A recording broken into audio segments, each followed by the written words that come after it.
Diretsahang tanong, ano ang tunay na motibo?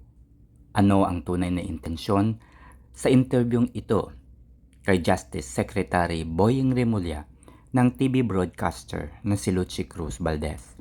Mga kaibigan, mga katungkod, maging mapanuri at intindihing mabuti ang motibo, ang dahilan ng mga balita na ating nababasa at napapakinggan sa iba't ibang mga social media channels.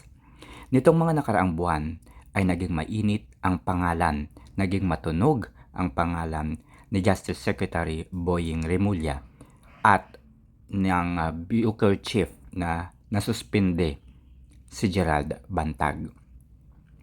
Marami ang nagsasabi na hindi sila naniniwala na si Bucor Chief Gerald Bantag ang mastermind sa pagpaslang kay Percy Lapid. Dahil may balita di umano si Percy Lapid at binabati ko si Gerald Bantag. Ito raw ang dahilan kaya siya ang itinurong mastermind. Marami ang nagsasabi na hindi kaya ito pakulo lamang ni Justice Secretary Boying Remulla dahil ang kanyang anak ay nasangkot sa ipinagbabawal na gamot sa drugs. Nahuli ito ng PDEA. At sa hindi inaasahang pagkakataon, tinanggal ang chief ng PDEA na nakahuli sa kanyang anak. Hindi ba questionable ang bagay na yon?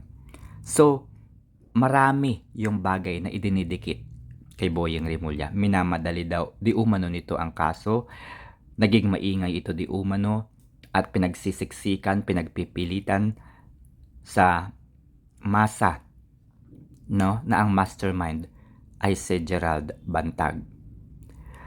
So sa ating paningin, sa ating pag-intindi mga kaibigan, ay ginagawa lamang ba ito ni Boying Remulla para mapalitan yung ingay, no, na nakatuon sa kanyang anak, para lumipat ang usapin tungkol kay Gerald Bantag at makalimutan ng tao na hey, ang iyong anak ay dawit sa ipinagbabawal na gamot, 'di ba? So, yun yung nakikita kong intention. At sa interviewing ito ni Lucy Cruz Valdez, kung pakikinggan ninyo, hindi ko na po papanoorin, no? Panoorin nyo na lamang sa YouTube, no? At sa iba pang mga channels. Ang interviewing ito ni Lucy Cruz kay Justice Secretary Justice Secretary Boying Remulla. Na kung aking pakikinggan yung mga sinasagot niya, tama, makatarungan, nasa totoo, nasa batas yung mga sinasabi niya.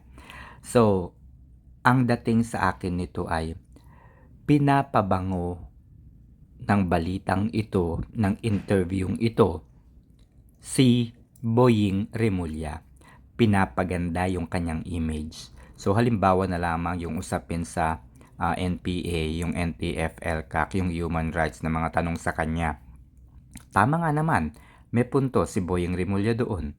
At doon sa usapin sa pagkakatanggal ng prangkisa ng ABS-CBN, tama rin naman, may punto si Boying Remulla dito. Pero, ang pinupunto niya rito at ang nais ipahatid ng balitang ito ay maganda ang imahe, maganda ang gustong mangyari ni Justice Secretary Boying Remulla. Yun po ang dahilan, 'di ba?